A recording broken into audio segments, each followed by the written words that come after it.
Today we'll complete part 9 of solid state, class 12 science chemistry. Today we'll learn about the electrical conductivity of the solids. Here we'll basically discuss about the conductor, insulator and semiconductor, then types of semiconductor, then what makes the semiconductor better, that is the process called doping, and type of doping, N-type and P-type. Now on the screen you can see some metals, some solid. Some are metal, some are plastic, then wood log, rubber, then some transistor that is used in the electronic device in computer, then diodes, etc. Though all of these are solid, they differ in their electrical conductivity. Now in this chapter we'll try to understand what makes the solid different in their electrical conductivity. So based on electrical conductivity, the solids are of three types, that is conductor, insulator and semiconductor. Now the solid, they have a range of electrical conductivity between 10 to the power minus 20 to 10 to the power 10. Now there are some solid which have the conductivity range in between 10 to the power 4 to 10 to the power 7 ohm per meter, and those solids are called conductors. For example, your copperware, then silver, then other metals, aluminium, etc. Insulators are the solid that is having very low conductivity range, that is in between 10 to the power minus 20 to 10 to the power minus 10 ohm per meter. And semiconductors are in the intermediate range with respect to their conductivity between 10 to the power minus 6 to 10 to the power 4 ohm per ohm per meter. Now one thing you see here, in conductivity the starting range is 10 to the power 4, and in semiconductor the highest range is 10 to the power 4. Both of these are matching. That means semiconductors are poor conductor of electricity, we can say. Now in solid we get the conductivity difference because of the electron. Now in every atom you know that there are some bulk electron and some valence electron. So conductivity of the solids are due to their valence electron. Now in case of conductor, what happens? The valence electron present in an energy state called valence band, and there is an upper band present that is called conduction band. In conduction band, if you are getting the electron, or if electron can jump to the conduction band, then they are free. They are beyond the control of the nucleus. They are free to move. So what happens in some metal or in some solid, electrons jump easily to the conduction band and they are good conductor of electricity. Now in case of conductor, the valence band and conduction band overlap with each other. There is no gap in between them. So electrons easily can jump to the conduction band, and hence they are very, very good conductor.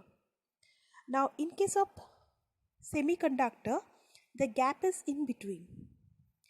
Some electron can jump to the conduction band, but not all. Why not all? Because between conduction band and valence band there is a gap of energy. Okay, along y-axis we have considered energy, so there is an energy gap between these two. So the electron which are having sufficient amount of energy only can jump to the conduction band, and when some electron can go to the conduction band, they show conductivity. So because of this gap, semiconductors can show little conductivity. In case of insulator, the gap between conduction band and valence band is very, very high. There is a high gap between these two, and hence no electron from valence band can go to the conduction band easily.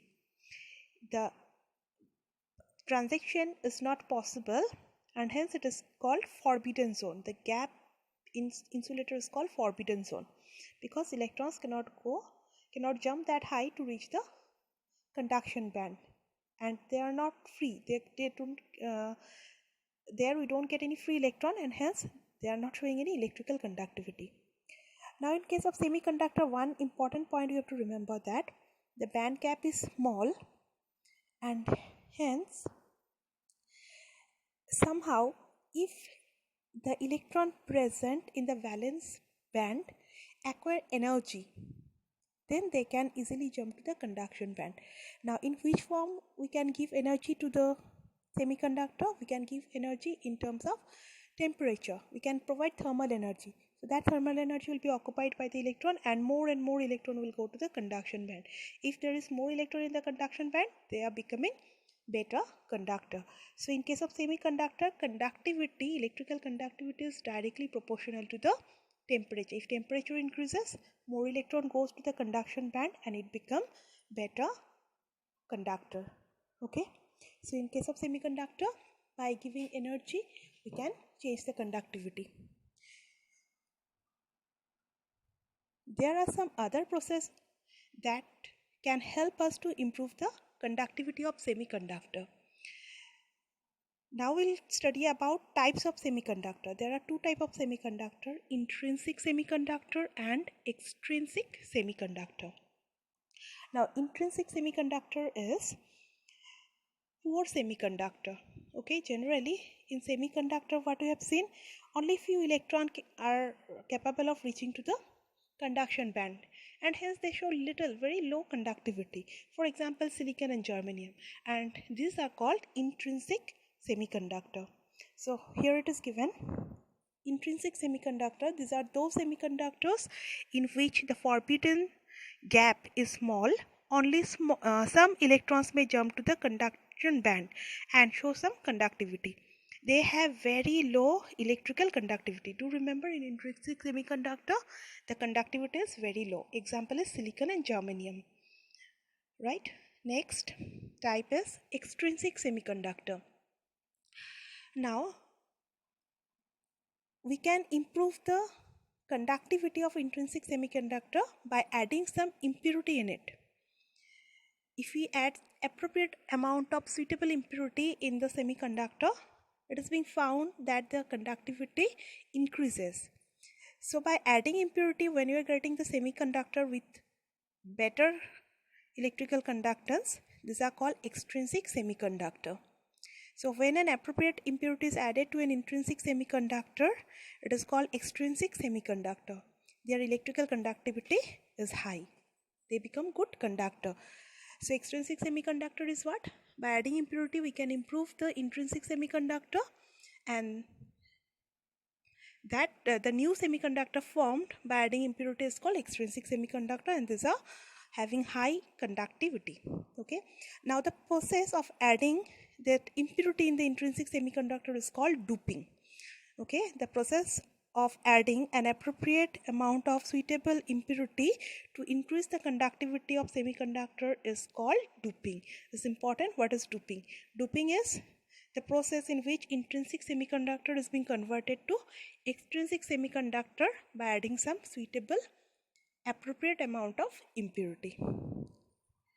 Now by doping the semiconductor, we get two more type, that is called N-type semiconductor and P-type semiconductor. Let's understand what is the N-type semiconductor. So here we'll take intrinsic semiconductor. We have already learned the example silicon and germanium. So here we'll talk about the silicon. So in the figure you see, we got a network of silicon, we got a solid silicon. Now silicon belongs to group 14. Group 14 means there are 4 valence electron. Okay.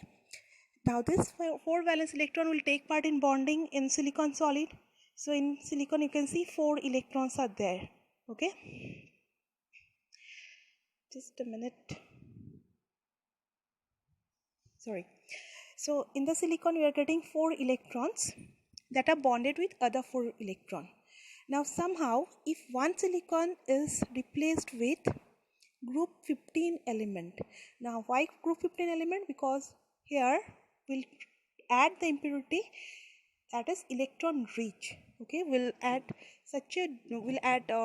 dupe with such a element that is electron rich. So electron rich means silicon is having group 4 valence electrons, so we need something having 5 valence electron. And where we'll get 5 valence electron? In group 15.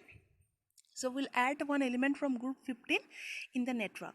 As soon as we are adding an element, that is phosphorus or arsenic, from group 15, since it have 5 electron, of its 5 electron, 4 electron will take part in bonding with the silicon. 4 silicon on its 4 side. 1 electron is free. Now when we get a free electron in the solid, they are the one that is showing the electrical conductivity. Thus what happens? The silicon become good conductor because of the extra electron came along with arsenic or phosphorus, the one that belong to group 15. So n-type semiconductors, they are formed when silicon is doped with electron-rich impurity like group 15 element. The increase in conductivity is due to the negatively charged electron. Electrons are negatively charged and hence it is called n-type semiconductor. So to get n-type semiconductor, what you have to do? We have to dope the solid with higher group of element. Okay, this is being done with the electron-rich doping. It is also called electron-rich doping because we are adding the element that is rich in electron than the solid we already consider. So this is n-type semiconductor. Now in p-type semiconductor, what happened? Here we dope the intrinsic silicon or germanium with the lower group, with the electron deficient element of lower group. Now again silicon was in group 14, so lower group is group 14, 13, silicon is in group 14, so lower group is group 13, 12, etc. Now if we choose an element from group 13, then what happened? It will have 3 valence electron. So we have taken boron that belong to group 13 having 3 valence electron. Now since the boron is having 3 valence electron, 3 bonds are possible. This one and this one. Now on this right hand side, you see there is no electron of boron. So what happened? A valency created. Okay, the bond is not perfect. Rather in the bond we are getting a valency. A hollowness is there. A hollowness for the deficiency of electron. Now this hole, okay, or this empty space of electron is serving as a transport for the neighboring electron. That means it is acting as a vehicle for the electron. Now we got the hole. We understood how the hole is being formed. Group boron is in group 13. 3 valence electrons are there. So 3 bonds are perfect. But on one side there is a empty space for electron. That is termed as a hole. Positively charged hole we say. Deficiency of electron, no negative charge, so it is considered as a positively charged hole.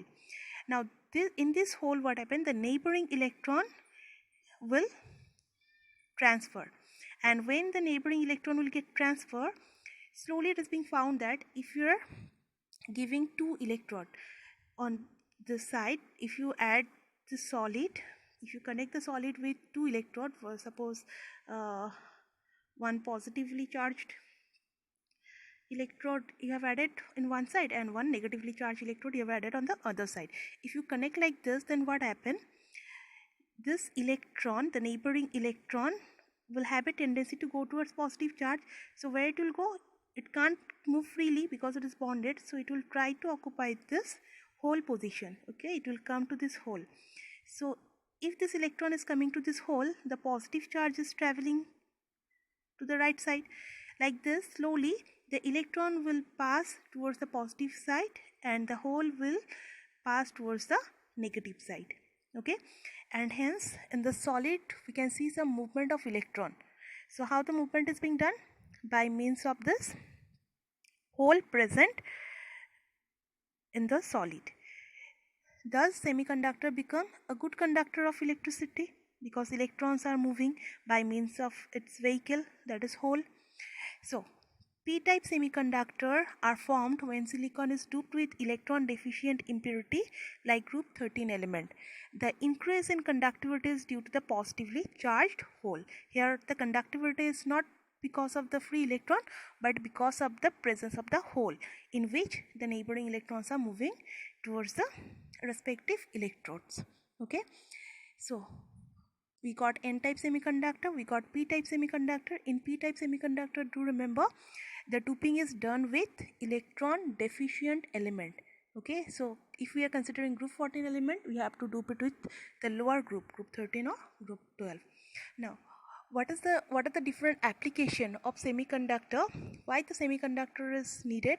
The whole computer world, okay, in computer world, in your mobile also, you get some chips, microchips, and in the microchips we get the silicon.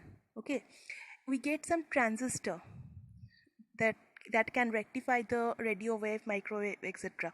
So the whole computer world is based on this improved semiconductor. Okay, we got this n-type p-type semiconductor, we can make a sandwich.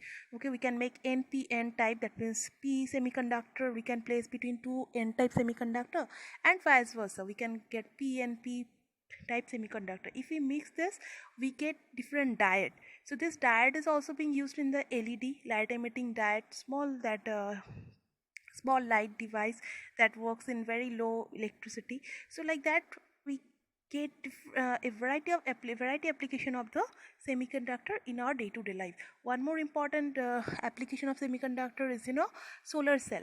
In the solar cell also we get that gallium semiconductor is being used and having a good efficiency to convert solar light into electricity. Okay, so these are some important application of semiconductor. So that's all for today. Thank you.